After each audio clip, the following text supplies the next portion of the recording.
இந்த வீடியோ உங்களுக்கு பிடிச்சிருந்ததுன்னா லைக் பண்ணுங்கள். இதுவரைக்கும் அன்னை சமையல் சேனலை சப்ஸ்கிரைப் பண்ணலன்னா ரெட் கலர் சப்ஸ்கிரைப் பட்டனை கிளிக் பண்ணுங்கள். தேங்க்யூ. அன்பு நண்பர்களே, அனைவருக்கும் அன்னை சமையலின் அன்பான வணக்கங்கள். இன்னைக்கு அன்னை சமையலில் வறுத்து அரைச்ச செட்டிநாடு மீன் குழம்பை எப்படி செய்யறதுன்னு பார்க்கலாம். முதல்ல மீன் குழம்புக்கு மசாலா ரெடி பண்ணிடலாம். 15 மிளகாய் எடுத்துக்கோங்க. 3 டேபிள் ஸ்பூன் வர கொத்தமல்லி, 1/2 டேபிள் ஸ்பூன் மிளகு, 1/2 டேபிள் ஸ்பூன் சீரகம், 1 டீஸ்பூன் வெந்தயம்.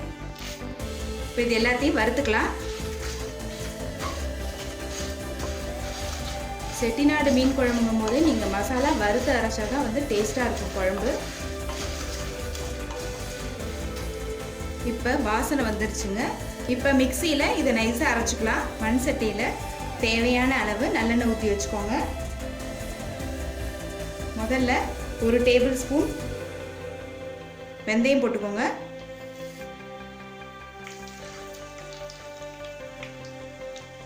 இப்போ அடுத்து கருவேப்பிலை,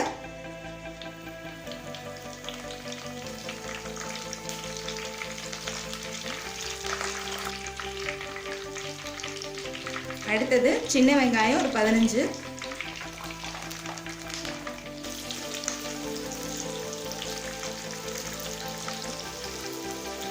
இப்போ அடுத்து 15 பல் பூண்டு,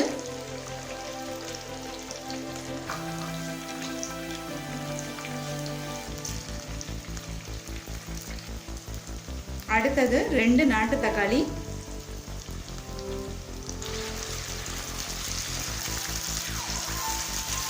இப்போ எலுமிச்சை அளவு புளியை கரைச்சி இதில் சேர்த்துக்கோங்க.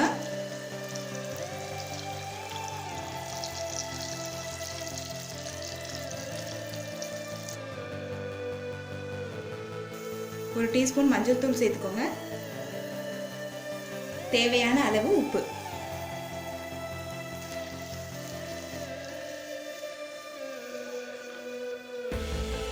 இப்போ அடுத்து நம்ம அரைச்சி வச்சிருக்க மசாலா விழுதை இதில் சேர்த்துக்கலாம்.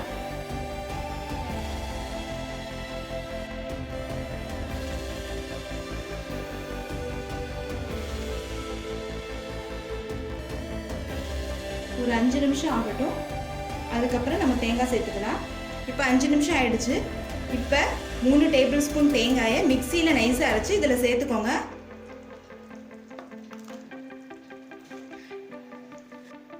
தேங்காய் சேர்க்கறது ஆப்ஷனல் தாங்க. நீங்கள் விருப்பப்பட்டால் சேர்த்துக்கலாம், அப்படி இல்லைன்னா வேண்டாம். தேங்காய் சேர்த்த பிறகு ஒரு 5 நிமிஷம் ஸ்லோலே இருக்கட்டும். அப்புறம் நம்ம மீன் சேர்த்துக்கலாம்.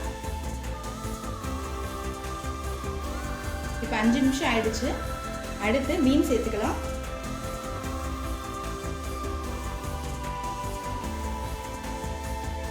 உங்களுக்கு விருப்பமான மீனை சேர்த்துக்கோங்க.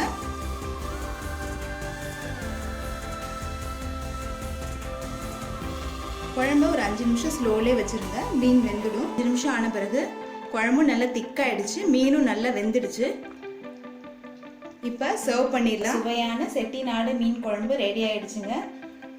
நீங்கள் வழக்கமாக செய்கிற மீன் குழம்பை விட இந்த மீன் குழம்பு ரொம்ப நல்லா இருக்கும். ஏன்னா நம்ம மசாலாலாம் வறுத்து அரைச்சி போட்டிருக்கோம். நம்ம ரெசிபியை ட்ரை பண்ணி பாருங்கள், கண்டிப்பாக உங்களுக்கே பிடிக்கும். ரெசிபி பிடிச்சிருந்ததுன்னா வீடியோவை லைக் பண்ணுங்கள், கமெண்ட் பண்ணுங்கள், ஷேர் பண்ணுங்கள். இதுவரைக்கும் அன்னை சமையல் சேனலை சப்ஸ்கிரைப் பண்ணலைன்னா சப்ஸ்கிரைப் பண்ணுங்கள். தேங்க்யூ.